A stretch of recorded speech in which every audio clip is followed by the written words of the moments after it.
I don't like Heather as a person, and I get annoyed by Heather all the time. It's just because of the way she looks, because of the way she dresses, because of the way she speaks. It's because of the lack of wheels turning up there.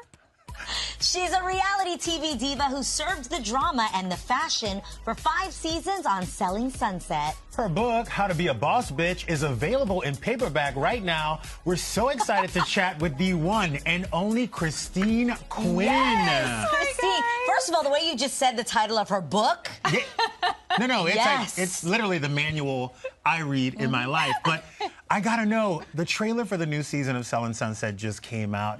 And be honest, have you watched it? Are you having FOMO? Are you gonna watch the girls this season? You know, I have my girls that I absolutely love, and I'm so supportive of them. But for me, I don't think I'll watch the show just because I want to know them for who they are and not what they're edited to be. So for me, I probably won't watch it.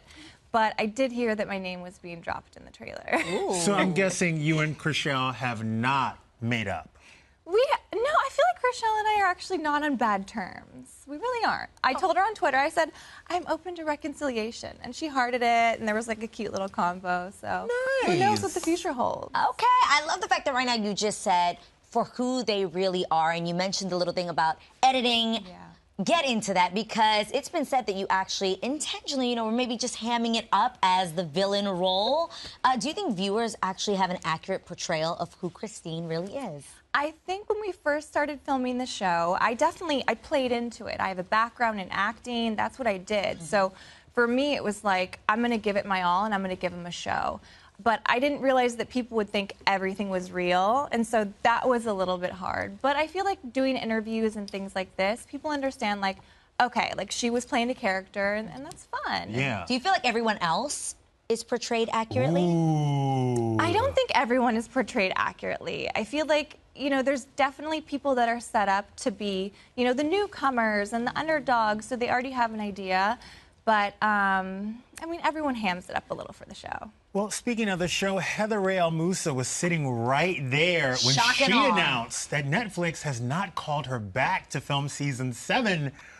Are you shocked to hear that at all? I'm not shocked because she's a snooze fest, but, you know, it is what it is. Why do you feel like she's a snooze fest? She's a little snoozy. I love her. She's a sweetheart, but it's TV at the end. Like, you have to give it. You know, you have to bring it. Yeah.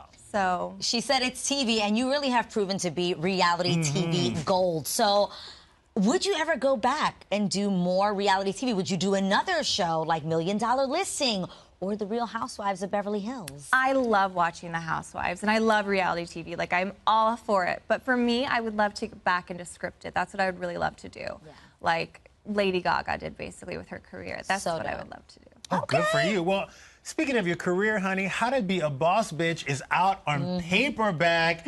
Now, what does the term boss bitch mean to you? And how does someone like myself become a boss bitch? Okay, first of all, you guys already are, so you don't need any tips or tricks from me, that is for sure. I think you guys are doing just fine.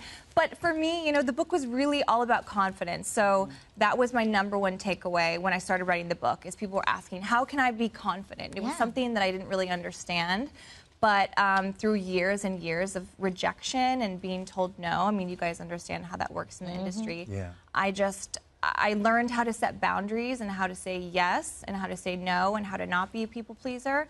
So I really think it's just about standing your ground and knowing who you are and just being like, yes, I do want to do this, or no, I value my time and I value myself so much that I choose to say no because it's not right for me. It's so interesting because when you're on a reality show, a lot of times you have to find that line where you won't cross it or you have to say no, because we're all people pleasers. Totally. Was there a moment where you were like, I cannot do this with you guys, when Netflix came to you and said, we need you to do this for the show?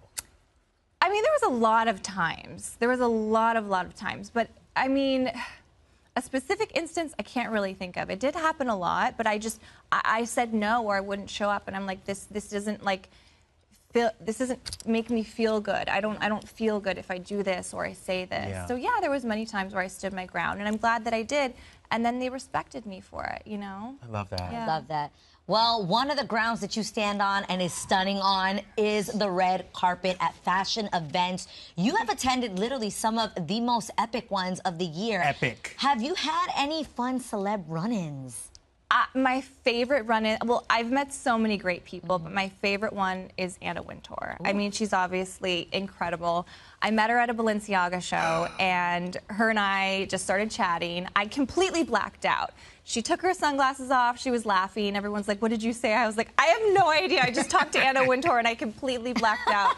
But I love her, and I think she's incredible. But I've met everyone pretty much, and everyone's been awesome. I love that. Incredible. Another run-in I'm worried about is, now that you have a 2-year-old son, did you finally get rid of that tiger that you and your husband owned?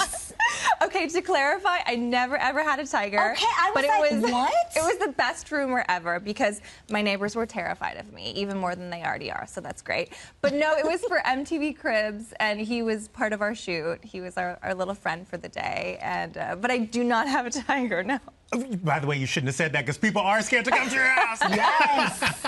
But wow, that tiger was what made you even have that idea? I don't remember. We were just really over the top and kind of rolling with themes, and I don't know, it landed on a tiger for some We love it. All right, then. Well, Christine, it was such a pleasure chatting with you tonight. How to Be a Boss Bitch is available in paperback right now, so get yourself a copy.